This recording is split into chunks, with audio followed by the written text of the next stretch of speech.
and I have become very good at calculating costs and benefits, at making logical decisions based on data and project. The asteroid belt between Mars and Jupiter had never looked like this before. Every rock larger than a car now bristled with weapons. Railguns, missile pods, and laser batteries turned the entire belt into a defensive perimeter that stretched millions of miles. Fleet Admiral Sung Han stood on the bridge of the flagship Indomitable, watching his tactical display. 300 human warships were positioned throughout the Sol system in a defensive formation that had taken 2 weeks to perfect. Mars hosted orbital defense platforms. Europa's ice mines had been converted into torpedo launch bays. Even Luna had been turned into a fortress. "Admiral, the Allied fleet is requesting final positioning orders," his communications officer reported. Sung looked at the display showing their allies. 137 ships from 62 different species. Most were small, lightly armed, and had never seen combat. The Valian ships were elegant but fragile. The Talmar vessels were basically armed cargo haulers. A few species had sent ships that were clearly meant for scientific research, not war, but they had come. That mattered. Put them in the second defensive ring around Earth itself. If the Kreth break through our main fleet, those ships will evacuate as many civilians as possible. It was a kind lie. If the Kreth broke through, there would be no evacuating. But it gave the Allied ships a purpose and kept them out of the primary battle zone, where they would be torn apart in seconds. Captain Tae-hyun stood on the bridge of the horizon's edge, now repaired and upgraded. His ship was positioned at the front of the formation, exactly where he wanted to be. "Still feels weird having the Admiral's son telling me what to do," Quan muttered from the tactical station. Tai smiled. He'd never told his crew that Admiral Sung was his father.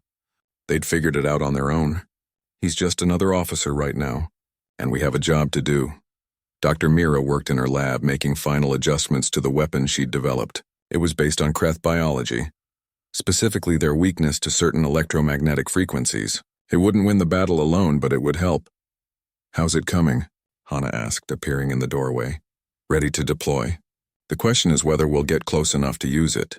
"We'll get close enough. Jin will make sure of that." In the fighter bays, pilot Jin Lee ran his pre-flight checks for the 20th time. His fighter had been customized with additional armor and weapons. Around him, 500 other pilots did the same. "Think the Kreth will show?" his wingman asked. Jin grinned. "Oh, they'll show. They're too proud not to. They want to make an example of us. And we're going to let them? We're going to teach them that humans don't make good examples. We make good nightmares. On Earth's surface, billions of people watch the sky. Every screen, every device, every broadcast was showing the same thing. The empty space where the Kreth fleet would arrive.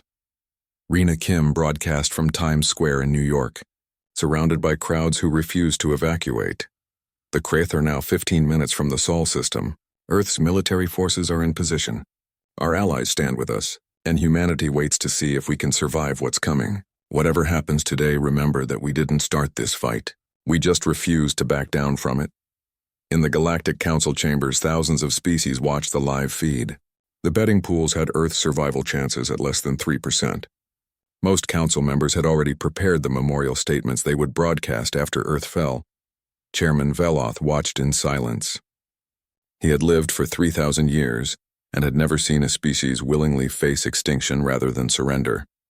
It was illogical. It was irrational. It was very, very human. The alert came at 800 hours Sol Standard Time. "Hyperspace signatures detected," Quan announced. "Multiple contacts. Thousands of them." The Kreth Armada emerged from hyperspace like a plague of locusts. 10,000 ships blotted out the stars, their dark hulls gleaming in the sunlight. At the center of the formation was the Super Dreadnought Dominance, a ship 3 miles long and carrying enough firepower to glass a planet. On its bridge, the Kreth Supreme Overlord Thaxiron surveyed the human defenses with disdain. This is their grand defense? A few hundred ships and space debris? Pitiful. Open communications. The transmission broadcast across all frequencies. Humans, you have interfered with Kreth expansion. You have killed Kreth warriors. For these crimes, your species will be exterminated. Your world will burn. Your legacy will be erased. We offer you one chance, unconditional surrender. Submit to Kreth rule, and we will allow some of you to live as slaves. Admiral Sung waited a long moment before responding. When he did, his voice was calm. Kreth Supreme Overlord, I am Fleet Admiral Sung Han of the Terran Defense Forces. On behalf of humanity, I have 3 words for you. He paused. Come and take it. Thax Iron's mandibles clicked with rage. Destroy them all. The Kreth fleet surged forward. All ships engage, Sung commanded. The battle began with the asteroid belt. As Kreth ships entered the field, the weaponized asteroids opened fire. Thousands of railgun slugs and missiles launched simultaneously. The Kreth shields held, but they hadn't expected such concentrated fire from what they thought was natural debris. They weaponized their asteroid belt? Thax Iron hissed. What kind of insane species does that? The kind you really shouldn't have attacked, his tactical officer muttered. The Kreth pushed through the belt, losing 300 ships to the hidden weapons. But 300 losses from 10,000 barely registered. The main fleet continued toward Mars. That's when the red planet showed its teeth. Massive railgun installations buried beneath the Martian surface opened fire. Each slug was the size of a bus, accelerated to a significant fraction of light speed.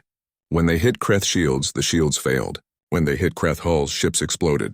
Evasive maneuvers, Thax Iron ordered. But the Kreth fleet was too large, too tightly packed. They couldn't maneuver without colliding with each other. The Martian guns tore through their formations, destroying ships faster than Kreth sensors could track. They turned a planet into a weapons platform, the tactical officer reported, his voice showing something that might have been respect or fear. The human fleet hadn't even engaged yet. When the Kreth reached the main human defensive line, they had already lost 800 ships. Thax Iron was beginning to understand that humans didn't just fight in space. They turned entire solar systems into weapons. All ships concentrated fire on the human flagship, he ordered. 5,000 Kreth ships focused their weapons on the Indomitable. The amount of energy released could have melted a small moon. But the Indomitable wasn't there anymore. The human fleet scattered in a maneuver called the Hornet's Nest. Instead of meeting the Kreth head-on, they broke into dozens of small groups, each moving at maximum acceleration in different directions. The Kreth tried to track them, but human ships pulled maneuvers that would have crushed their crews. They spun, rolled, and jinked through space while maintaining concentrated fire on specific targets. They're everywhere, a Kreth captain shouted over the command network. How can they move like that? Captain Tay's ship dove through a gap in the Kreth formation, his crew pulling 10 Gs without complaint. Earth's gravity had prepared them for this their entire lives. Fire everything, Tay ordered. The Horizon's Edge released a spread of missiles that split into submunitions, each one targeting a different Kreth ship. The Kreth tried to shoot them down, but the missiles moved unpredictably, almost like they were alive, because they were. Dr. Mira had programmed limited AI into each warhead, letting them hunt their targets with predatory efficiency. Jin and his fighter wing swept through the chaos like sharks through a school of fish. The Kreth fighters tried to engage, but human pilots fought with a combination of skill and crazy that no alien species could match. Missile lock, Jin's wingman called out. Break left, I'll handle it. Jin spun his fighter in a corkscrew pattern that should have been impossible. The Kreth missile lost tracking and exploded harmlessly. Jin flipped around and put 2 missiles into the Kreth fighter that had fired at his wingman. All across the battlefield, humans fought with tactics that made no sense to Kreth military doctrine. They split up when they should have stayed together. They charged when they should have retreated. They took risks that seemed suicidal but somehow worked. Europa launched its torpedo swarms. Thousands of small, fast-moving weapons that hunted in packs, coordinating with each other to overwhelm Kreth point defenses. Luna activated its gravity wells, ancient human technology that created localized gravity distortions. Kreth ships that wandered too close were pulled off course straight into human firing solutions. Thax Iron watched his fleet being dismantled piece by piece. They still had the numbers advantage. They were still winning by attrition, but it was costing far more than he'd ever imagined. Deploy the planet killer, he ordered. If we cannot conquer them, we will destroy their world. The Dominance opened its main weapon bay. A massive cannon designed to crack tectonic plates and boil oceans began charging. On the Indomitable, Admiral Sung saw the energy buildup. They're going for the planet killer. All ships, we need to stop that weapon. But the Dominance was protected by 2,000 ships. There was no way to BR. The Galactic Council Chamber was a massive structure floating in neutral space. built by civilizations so old that most current species considered them myths. Today, 3,000 representatives from across known space gathered in emergency session, and the air hummed with 1,000 different languages being translated simultaneously. Ambassador He Kang stood in the human delegation box, watching the chaos unfold. She was a small woman, barely 5 feet tall, with gray hair and sharp eyes. She had been Earth's first ambassador to the Council, appointed 15 years ago when humanity had finally been granted provisional membership. That membership was about to be tested. Chairman Veloth, a being that looked like a floating crystal formation, pulsed with light to call for order. His species was one of the oldest in the galaxy, having achieved space travel when humans were still living in caves. This council recognizes, Ambassador He Kang of Earth, you will explain, your species' actions in the Velian system. Hai stepped forward to the speaking platform. Around her, thousands of alien eyes watched, some curious, some hostile, most fearful. Thank you, Chairman. Earth received a distress call from the Velian people. We responded. Our forces engaged the Kreth Dominion forces that were conducting genocide against 3 inhabited worlds. We liberated those worlds and freed approximately 8 million enslaved Velians. The chamber erupted in noise. Dozens of species tried to speak at once. A delegate from a water world called Aquanus stood, his translation device making his gurgling speech understandable. The humans violated 17 territorial treaties. They engaged in military action without council approval. This is exactly why we argued against allowing Deathworlders into civilized space. Other voices joined in agreement. Hai waited calmly, her hands folded behind her back. Chairman Veloth called for order again. Ambassador Hai, Councillor Dren raises valid concerns. The Velian system was outside human jurisdiction. By what authority did you intervene?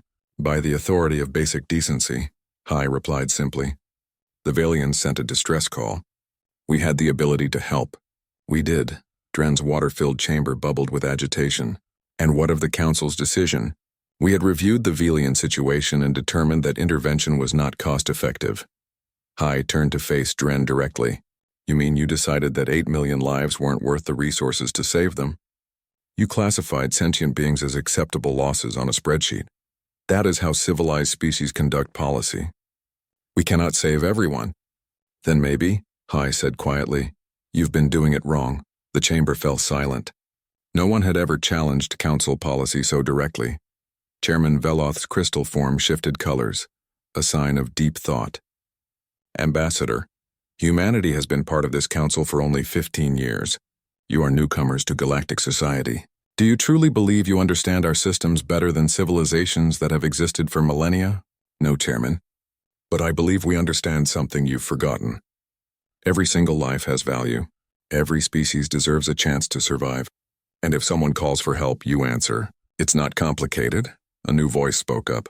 Ambassador Thelnara, representing the Velian people, floated forward in her mobility sphere. She was small and delicate, her blue fur still singed from the fires that had consumed her world. If I may speak, Chairman? The Council recognizes Ambassador Thelnara. For 2 weeks, my people called for help. We broadcast on every frequency, followed every protocol, begged anyone who would listen. The Council received our messages. We know this because we received your official response. Thelnara's voice broke slightly. You sent a message of condolence for our unfortunate situation and wished us well in our transition period. That was your response to genocide. Paperwork. Dren shifted uncomfortably in his tank. The Council cannot protect every species from every threat. Resources are limited. But they aren't, Hai interjected. She pulled up a holographic display. I've done the analysis. 47 species have sent secret requests to Earth in the past month alone, all asking for the same thing, protection. Defense treaties. Military support. Do you know why? Because you've created a galaxy where the strong prey on the weak, and the Council just watches and files reports. Chairman Veloth's glow intensified. Those communications are classified. How did you obtain them? They sent them to us directly, because they don't trust the Council anymore. The chamber erupted again. This was unprecedented. Species weren't supposed to conduct diplomacy outside Council channels. A delegate from a low-gravity world stood. This is precisely why humans are dangerous. You disrupt our systems, ignore our protocols, and somehow think your way is better. Our way kept 8 million Velians alive, Hai shot back. What did your way do? Rena Kim, the human journalist covering the session, watched from the press gallery. She had been recording everything, and her live broadcast was being watched by billions across the galaxy. The comments flooding in from viewers showed a galaxy divided. Some praised humanity's courage. Others feared what humans represented. All agreed that nothing would be the same. Chairman Veloth called for a recess. Hai returned to her delegation box where her assistant was monitoring communications. Ambassador, we're receiving messages from 98 different species. They want to meet privately. And there's something else. The assistant looked worried. The Kreth Dominion has issued a formal challenge. They're sending their entire armada to Earth. Hai felt her blood run cold. How many ships? Intelligence estimates 10,000 warships. The Supreme Overlord is commanding personally. They're calling it a punitive expedition to eliminate the Deathworld threat. When do they arrive? 3 weeks. Hai closed her eyes. 3 weeks? Earth had maybe 300 warships total. Even with the tactical advantage they'd shown at Velian space, 10,000 ships was overwhelming. Has Earth Command been notified? Yes, Admiral Sung is recalling all fleets to Sol system. But Ambassador, we can't win this. Not against those numbers. Hai opened her eyes. Tell Admiral Sung we'll do what we can from here, and send a message to all those species that contacted us. Tell them Earth could use some friends right about now. The council session resumed. Chairman Veloth addressed the chamber. The council has reviewed Earth's actions. While we acknowledge that human intentions may have been noble, the violation of protocols cannot be ignored. Additionally, the Kreth Dominion has informed us of their intention to attack Earth in retaliation. The council must decide. Do we intervene to protect Earth, or do we allow this conflict to resolve itself? Dren spoke immediately. The humans brought this on themselves. They wanted to play warrior, now they can face the consequences. I vote for non-intervention. Other delegates nodded in agreement. From their perspective, this was a problem solving itself. The violent humans would fight the violent Kreth and the galaxy would be safer either way. But then something unexpected happened. Ambassador Thelnara stood. The Velian Protectorate pledges our full support to Earth. It is only 16 ships, but they are yours. A delegate from a mining colony stood next. The Telmar Consortium offers 22 ships and orbital defense platforms. Another voice. The Dendari Union will send medical supplies and repair crews. One by one, smaller species began pledging support. Most of them weren't warriors. Most had never sent military forces anywhere. But they had all been abandoned by the council at some point, left to fend for themselves, and they remembered. Dren sputtered in his tank. This is madness! You're all going to be destroyed. Chairman Veloth watched the pledges come in. 50 species now, then 70, all small civilizations that had learned the hard way that council protection was worthless. Chairman, Hai said quietly, may I address the council one more time? Speak. I know most of you are afraid of us. I know our history looks violent and chaotic. We fought each other for thousands of years.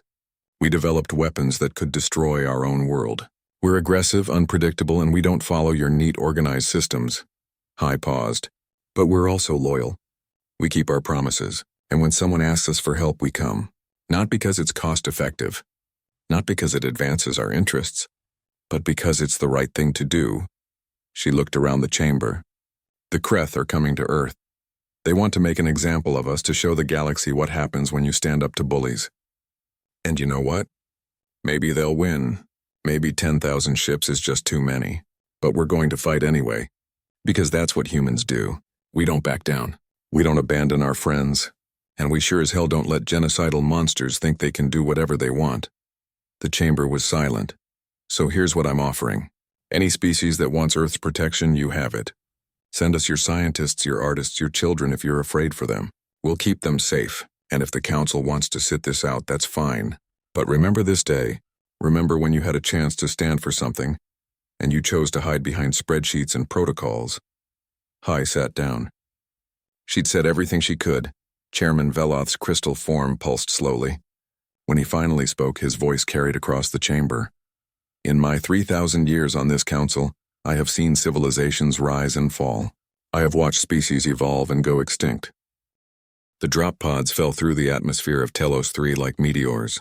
trailing fire and smoke. Inside each pod, a human marine sat strapped in, feeling the violent shaking that would have killed most galactic species. For humans, it was just another Tuesday. Commander Yun Choi checked his helmet display as his pod screamed toward the surface. 2,000 Marines in individual pods scattered across 3 landing zones. Below them, 50,000 Kreth occupation forces controlled the planet's major cities and had enslaved millions of Velians. The odds were 25-1. Yun had faced worse. His pod slammed into the ground with bone-crushing force, the impact absorbers barely keeping him conscious. The door blew off with explosive bolts and Yun rolled out into a war zone. The landing zone was a Velian city that had been beautiful once. Now it was ash and rubble. Kreth soldiers swarmed everywhere, their chitinous armor gleaming in the dim sunlight. They turned toward the drop pods, weapons raising. Yun brought up his rifle and fired. The electromagnetic pulse sent a projectile through a Kreth soldier's chest before it could even process what was happening. Around him, more pods crashed down and more Marines emerged. "Secure the perimeter," Yun shouted. "By the numbers, people."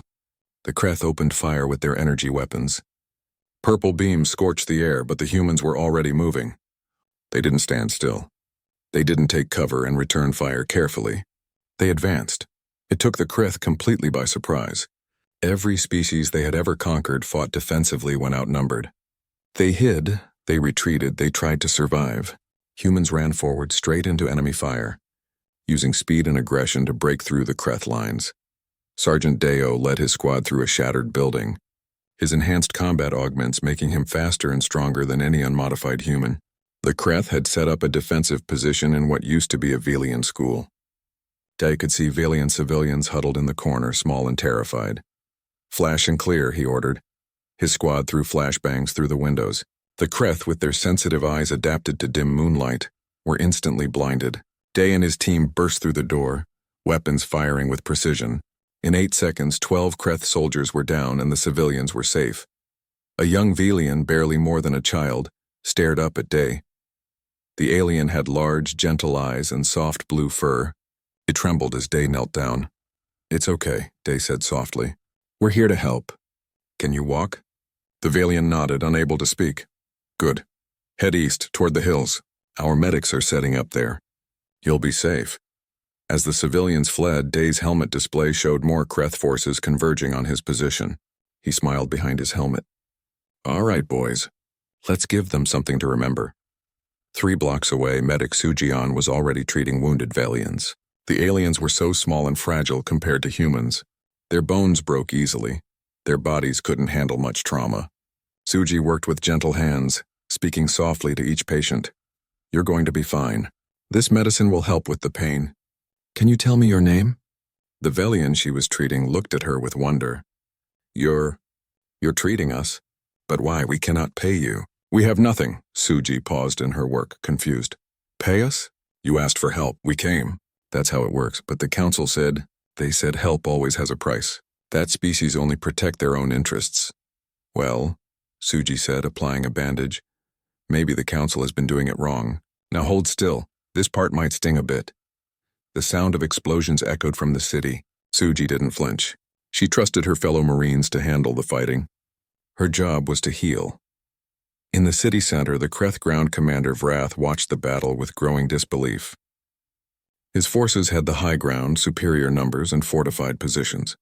The humans shouldn't have made it past the first defensive line, yet they were everywhere. They climbed buildings that no other species could scale. They ran through streets while carrying equipment that would exhaust any Kreth soldier in minutes. They fought in gravity that made Vrath's own movements slow and labored. "Deploy the chemical weapons," Vrath ordered. "Gas the entire sector." His subordinate hesitated. "Commander, there are Velian slaves in that sector. Do I look like I care?" "Deploy the gas!" Green clouds rolled through the streets, a toxin specifically designed to kill Velians. Within seconds, any Velian who breathed it would die.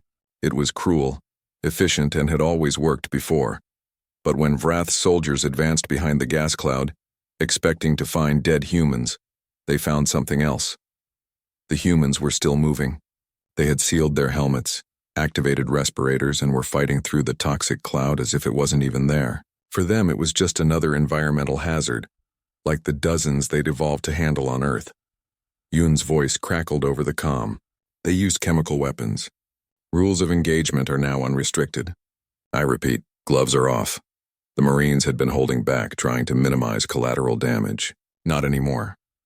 Day's squad found a Kreth outpost where Valian civilians were being used as shields, tied to posts in front of defensive positions. It was a tactic the Kreth had used successfully against every other species. Who would risk killing innocents to win a battle? Humans would, but they'd do it their way. Precision shots only, Day ordered. Snipers, you have the green light. Human snipers, positioned in buildings 3 blocks away, began firing. Each shot was calculated, adjusted for wind, gravity, and distance. Each bullet found its mark, threading between Valian hostages to hit Kreth soldiers behind them. In 30 seconds, 15 Kreth were dead, and not a single Valian was harmed. The freed civilians stared in shock as human soldiers cut their bonds. How did you? That's impossible, one Valian whispered. Lady, Day said, we come from a planet where we hunt for sport. This is what we're good at. As the battle raged, a small Valian resistance fighter named Priya watched from a hidden alcove. She had fought the Kreth for months with improvised weapons, never making a difference. Watching her people die, she had sent the distress call, knowing the council would ignore it, knowing nobody would come, but they had come. These strange creatures from a death world had come. She watched a single human squad face a Kreth battalion. The Kreth had 200 soldiers, heavy weapons and armored vehicles. The humans had 6 people and determination. The humans won. Priya saw them move in coordinated patterns, communicating without words, each one knowing exactly what the others would do. They used the terrain, used their weapons, and used tactics that Kreth had never seen before. When the Kreth battalion retreated, leaving their weapons behind, Priya made a decision. She grabbed a discarded Kreth rifle and ran toward the human position.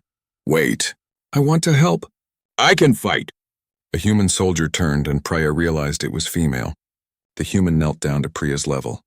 You're very brave, the human said, but this is our fight now. We need you to help evacuate your people. Can you do that? Priya wanted to argue, but she saw the wisdom in it. She nodded. I can do that, but what do I call you? Suji, I'm a medic. Come on, I'll show you where the civilians are gathering. As Priya followed Suji, she saw more humans. Some were healing the wounded. Others were distributing food and water. A few were actually playing with Valian children, making them laugh despite the horror around them. These weren't just warriors. They were something else entirely. The battle for Talos 3 lasted 36 hours. The Kreth kept expecting the humans to tire, to slow down, to need rest. But humans could fight for days on nothing but adrenaline and spite. When the Kreth tried to escape to their ships, they found human fighters waiting. When they tried to regroup, human artillery found them. When they tried to negotiate, humans offered only one term: surrender or die. In the end, 48,000 Kreth soldiers were dead or captured. 2,000 humans had defeated an army 25 times their size. Commander Yun stood in the ruins of the Kreth command center, accepting Vrath's surrender. The Kreth commander's mandibles clicked weakly. How? Vrath asked. How did you defeat us? Yun removed his helmet, letting the Kreth see his face. Human faces, he knew, unsettled most aliens. Too many emotions, too expressive, too predatory. You've been conquering species that evolved in paradise. Safe worlds where life is easy. We come from a planet that's been trying to kill us since we climbed down from the trees. We've fought ice ages, predators, diseases, and each other for millions of years. You picked the wrong species to bully. Vrath's eyes widened in something like understanding, or maybe just fear. Across the galaxy, the footage of the battle spread. The Kreth Dominion had broadcast everything, wanting to show their power. Instead, the galaxy watched in stunned silence as humans did what was thought impossible. And in the halls of the Galactic Council, old and powerful beings began to realize that the political landscape had just changed forever. The humans weren't just another species asking for a seat at the table. They were flipping the entire table over. The human fleet dropped out of hyperspace at the edge of the Valian system, and what they saw made even the veteran crew members fall silent. 3 planets burned. Not metaphorically, but actually burned. Massive fires consumed forests and cities alike, visible even from space. Debris fields orbited where space stations had once stood, and everywhere, like vultures circling prey, were the ships of the Kreth Dominion. Count? Captain Tay asked quietly. Lieutenant Kwan's voice was tight. 143 Kreth warships, ranging from frigate class to dreadnoughts. They outnumber us approximately 20 to 1. On the view screen, the Kreth vessels looked like nothing from human design philosophy. They were organic shapes, all curves and spikes, colored in deep purples and blacks. They moved in swarms rather than formations, chaotic but effective. "Captain, we're being hailed," Hana reported. "It's the Kreth flagship. Put it through." The screen flickered and showed a creature that made several crew members recoil. The Kreth commander was tall and insect-like, with forearms ending in claws and a face that was mostly mouth. Its skin had a wet, chitinous shine. When it spoke, the translation came through with an undertone of clicking sounds. "Unknown vessels, you have entered a Kreth military operation. State your purpose or be destroyed." Tay stood slowly, making sure the alien could see his full frame. "I am Captain Tae-hyun of the Terran Defense Fleet. We received a distress call from the Valian people. We're here to help them." The Kreth commander's mandibles clicked in what might have been laughter. "Terrans, the newcomers from the Death World, you are far from your territory, little species. This system belongs to the Kreth now. Leave while you still can." "I'm giving you one chance," Tay said, his voice calm and cold. "Withdraw your forces. Release any prisoners. Leave this system. Do that and we'll let you go." The clicking sound grew louder. Other Kreth appeared on the screen, all making the same laughing noise. "You? Let us go? We have conquered 17 species across 42 worlds. We have a fleet that could block out your sun." "What do you have?" 7 tiny ships." The commander leaned closer to its screen. "I will enjoy adding your bones to my collection, Deathworlder." "Attack!" The transmission cut off. Immediately, alarms blared across the human ships. "Kreth fleet moving to engage," Quan reported.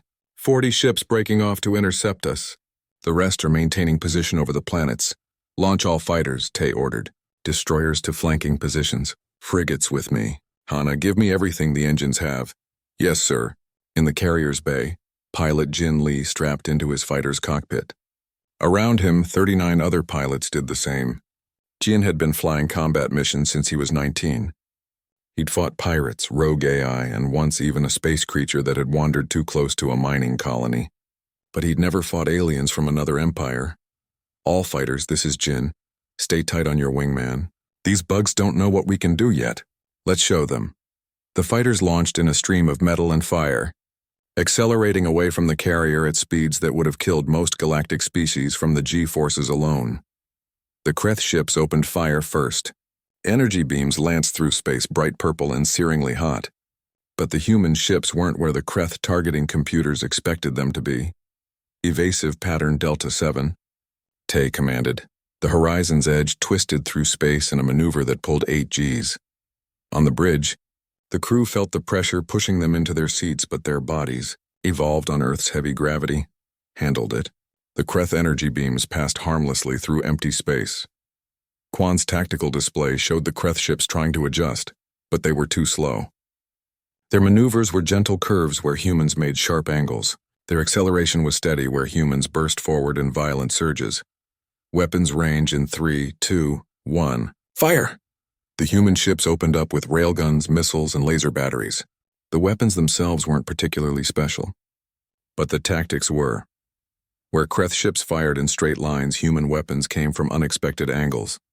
Missiles didn't fly directly at targets. They curved around, attacked from behind, or split into clusters.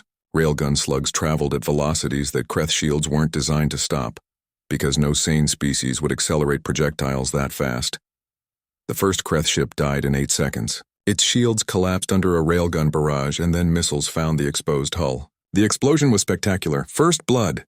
someone shouted on the bridge. But there were still 39 more Kreth ships in the immediate engagement. Jin and his fighter wing dove into the chaos. His fighter pulled maneuvers that would have torn apart a Kreth pilot's fragile bone structure. He spun, rolled, and jinked through space at angles that made no sense to alien tactical computers. 2 on my 6, his wingman called out. "I see them. Break left on my mark. 3, 2, 1, break." Both human fighters turned so sharply that the Kreth pursuing them couldn't follow. The aliens tried to match the turn, but their ships couldn't handle the stress. One spun out of control, the other slowed down to compensate, and Jin put 3 missiles into its engine section. All across the battlefield, the same story repeated. The Kreth had numbers. They had weapons.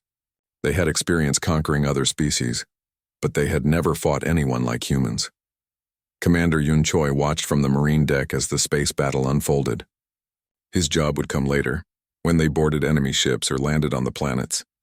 For now, he checked his equipment and listened to the combat chatter. Fighter Wing 3 reporting 8 kills, no losses. Destroyer Righteous Fury has eliminated 3 enemy frigates, minor damage to forward shields. Kreth trying to form a defensive sphere. They're clustering together, Yun smiled. That was a mistake. Most species fought defensively, trying to minimize losses. Humans had learned centuries ago that sometimes the best defense was overwhelming offense. He heard Captain Tay's voice over the comm. All ships target the clustered formation. Concentrated fire. Let's crack them open. The human fleet focused its fire on one section of the Kreth defensive sphere. Missiles and railgun fire poured into a single point until the shields collapsed. Then the fighters swept in, exploiting the gap, targeting weak points and engines. The Kreth formation broke apart. Ships scattered in all directions, abandoning their defensive positions, but breaking formation just made them easier targets. In 12 minutes, 40 Kreth ships had become 7. The surviving Kreth vessels retreated at maximum speed, broadcasting frantic messages to their main fleet. On the bridge of the horizon's edge, the crew watched them run. Should we pursue? Quan asked. Tay shook his head. Let them go. Let them tell their commander what happened here. Hana, any damage to our ships? Minor shield damage on 2 destroyers. 1 fighter took a glancing hit but is operational. No casualties. And the Kreth? 33 ships destroyed. 7 fled. Best estimate, about 8,000 enemy casualties. The bridge fell quiet. In 12 minutes, they had destroyed a force that outnumbered them 6-1 and hadn't lost a single ship. Dr. Mira pulled up the sensor data. Captain, I'm detecting a transmission from the planet. It's the Velians. They're asking if we're real. Tay felt something tight in his chest loosen slightly. Open a channel. All frequencies. When the channel opened, he spoke clearly. This is Captain Tay Hyun of Earth. We received your distress call. We're here to help. The Kreth are not going to hurt you anymore. The response came in that same musical voice from the original message, but now it was filled with hope instead of despair. You came. You actually came. Nobody has ever come before. Well, Tay said, looking at his crew, you called the right people this time. On the view screen, the main Kreth fleet was moving. 100 ships began advancing toward the human position. Their commander's face appeared again, but the clicking laughter was gone. Now there was only cold rage. You have killed Kreth. You will die for this. Tay smiled. It wasn't a nice smile. You can try. But I should warn you, those 40 ships, that was us being gentle. You really don't want to see what happens when humans stop being nice. The transmission cut off. The Kreth fleet accelerated forward, and in that moment Warlord Zethrian, commander of the Kreth Armada, made a fatal mistake. He assumed that because humans came from a single death world, they would fight like any other species, cautiously preserving their forces, afraid of losses. He had no idea that humans had spent 10,000 years perfecting the art of war, that they had fought each other so many times they knew every trick, every strategy, every way to turn disadvantage into victory. The Kreth were about to receive an education, and the tuition was paid in blood. The bridge of the horizon's edge hummed with quiet efficiency as Captain Tae Hyun reviewed the daily reports. 3 months into their patrol of the outer rim, and nothing unusual had happened, just empty space, distant stars, and the occasional asteroid field to navigate around. His crew had started to grow restless with the routine. Captain, I'm picking up something strange. Engineer Hana Lim called out from her station. Her fingers danced across the holographic display, pulling up data streams that flickered in the dim light of the bridge. Tay stood from his command chair and walked over to her console. What kind of strange? It's a signal. Very faint, but it's definitely artificial, not human origin.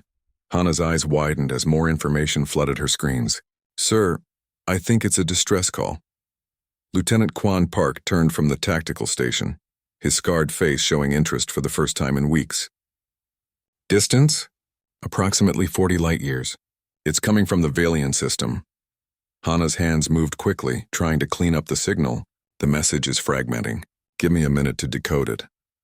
Dr. Mirasong emerged from the lab section, her white coat still bearing chemical stains from her latest experiment. Did someone say Valian? Those are the peaceful traders, aren't they? The ones who sell those beautiful crystal sculptures? The same, Tay confirmed. He had met a Velian merchant once 5 years ago during a supply run. The alien had been small, maybe 4 feet tall, with gentle eyes and a musical voice. They were known throughout the galaxy as artisans and merchants, never soldiers. Hana, how's that signal coming? The engineer's face had gone pale. Captain, you need to hear this. She played the message through the bridge speakers. At first it was just static and broken sounds, but Hana's filters cleared it enough to understand. The voice was high-pitched and filled with terror. Anyone who receives this message, please, help us. The Kreth have come. Our defenses are broken. They are taking our people. The Council has abandoned us. 3 worlds are burning. If there is anyone out there with mercy, please. Message cut off with a sound that might have been an explosion. Silence filled the bridge. Tay felt his jaw tighten. He had read reports about the Kreth Dominion. They were conquerors moving from system to system, enslaving species too weak to fight back. They took resources, took people, and left nothing but ash behind. The Galactic Council abandoned them. Mira's voice was barely a whisper. How can they do that?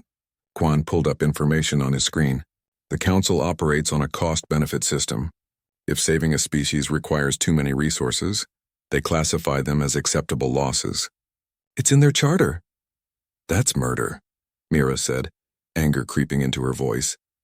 Tay walked back to his command chair, his mind racing. The Valian system was outside human jurisdiction. Technically, this wasn't their problem. Earth had only been part of the galactic community for 15 years. They were still newcomers, still proving themselves after the isolation wars. Getting involved in conflicts between other species could cause political problems. But that voice on the message, that fear, that desperate hope that someone, anyone, would care enough to help. Hana, how long would it take us to reach the Velian system? The engineer checked her calculations. At maximum hyperspace velocity, approximately 18 hours. And our fleet status? All 7 ships are combat ready. The Horizon's Edge, 3 destroyers, 2 frigates, and 1 carrier with 40 fighters. Quan turned to face him. Captain, if we go, we're violating about a dozen treaties. Earth Command will have our heads. Tay looked at each member of his bridge crew. He saw the same conflict in their eyes that he felt in his chest. Humanity had a choice. They could follow the rules, stay in their lane, and let another species die. Or they could do what humans had always done when faced with bullies. Fight back.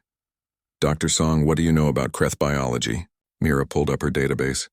They evolved on a moon with low gravity, about 0.3 G. Thin atmosphere, mostly nitrogen with traces of methane.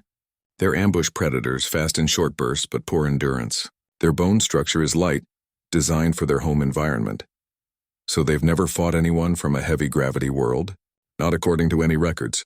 Most species in the galaxy evolved on garden worlds, resource-rich planets with gentle environments. Earth is classified as a Class 12 death world, Captain. There are only 3 known inhabited death worlds in the entire galactic catalog.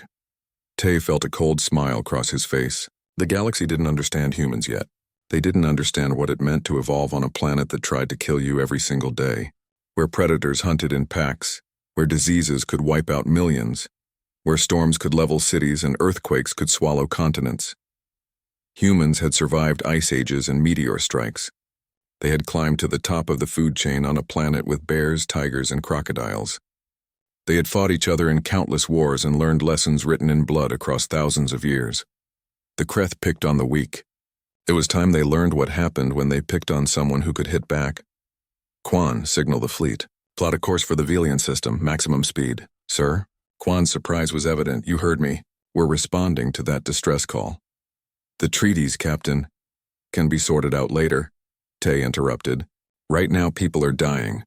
That's all I need to know. Mira stepped forward. Captain, the Kreth have conquered 17 species. Their fleet is massive. We're 7 ships. Then we'll have to be smart about it. Tay activated the ship-wide communication system. All hands, this is the captain. We've received a distress call from the Velian people. They're under attack and the Council has left them to die. I'm giving everyone a choice. We can turn around and pretend we never heard that message, or we can do what's right. If you want to stay behind, transfer to the supply depot at Outpost 7. No questions asked, no marks on your record. But if you're coming with me, understand this. We're about to show the galaxy what happens when you ask humans for help." He waited. The seconds stretched out. Then Hannah spoke up from her station. "Hyperspace engines charging, Captain. We'll be ready to jump in 5 minutes." Around the bridge, each officer returned to their stations. No one asked to transfer. No one backed down. Quan allowed himself a rare smile. "The Kreth have no idea what's coming for them." "No," Tay agreed, settling back into his command chair. "They really don't." The Horizon's Edge and its 6 companion ships turned toward the Velian system. Their engines flared bright in the darkness of space, and one by one they vanished into hyperspace. Behind them, an automated message beacon activated, sending a simple report back to Earth Command, responding to alien distress call. "Will advise. Tay." In 18 hours, the Kreth Dominion would learn a lesson that would echo across the galaxy. When Deathworlders received an SOS, they didn't calculate costs or political consequences. They brought salvation, or they brought doom, sometimes both.